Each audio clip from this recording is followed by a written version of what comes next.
ఇది మా అమ్మగారి ఊర్లో జీడిపప్పు ఫ్యాక్టరీ ఉందండి. కిలో వచ్చేసి 800 తీసుకున్నారు. నేను 1 కేజీ ప్యాకెట్ తెచ్చుకున్నాను. ఇది కూర చేస్తున్నానండి. నైట్ ఇది నానబెట్టి పొద్దున్నే వండాలండి. ఇప్పుడు ఇది ప్యాకెట్ కట్ చేసి నేను ఇప్పుడు కొంచెం నానబెడుతున్నానండి. ఇది రాత్రి అనగా నానబెట్టిన జీడిపప్పు అండి. చూడండి ఎలా ఉబ్బిందో. ఇది కూర కోసం రాత్రి నానబెట్టాను. తర్వాత ఉల్లిపాయ పచ్చిమిరకాయ కోసుకున్నాను.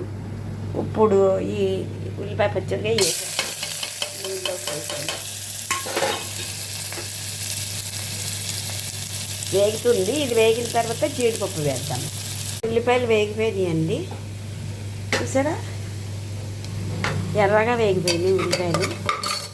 తర్వాత ఈ జీడిపప్పు ఇందులో వేసేసాను.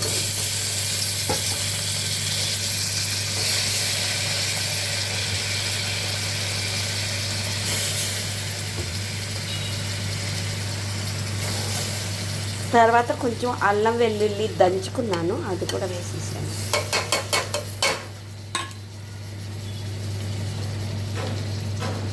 జీడిపప్పు కూర ఇలా మగ్గుతూ ఉండగా కొంచెం ఉప్పు కారం పసుపు వేసాను. ఇది ఇలా మగ్గుతూ ఉంటుంది. కొంచెం మగ్గిన తర్వాత నీళ్ళు పోస్తాం.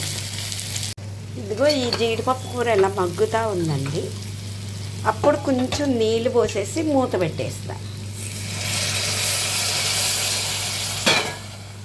చాలా బాగుంటుందండి. అదే పచ్చి జీడి గింజల కూర అయితే చాలా బాగుంటుంది.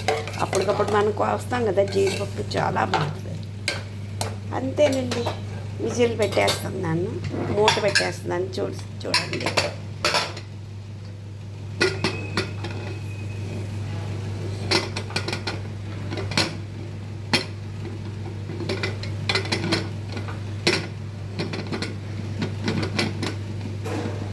అంతేనండి.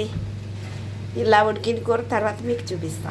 ఉడికాక జీడిపప్పు కూర ఇలా ఉందండి. బాగుందా? అంతేనండి జీడిపప్పు కూర.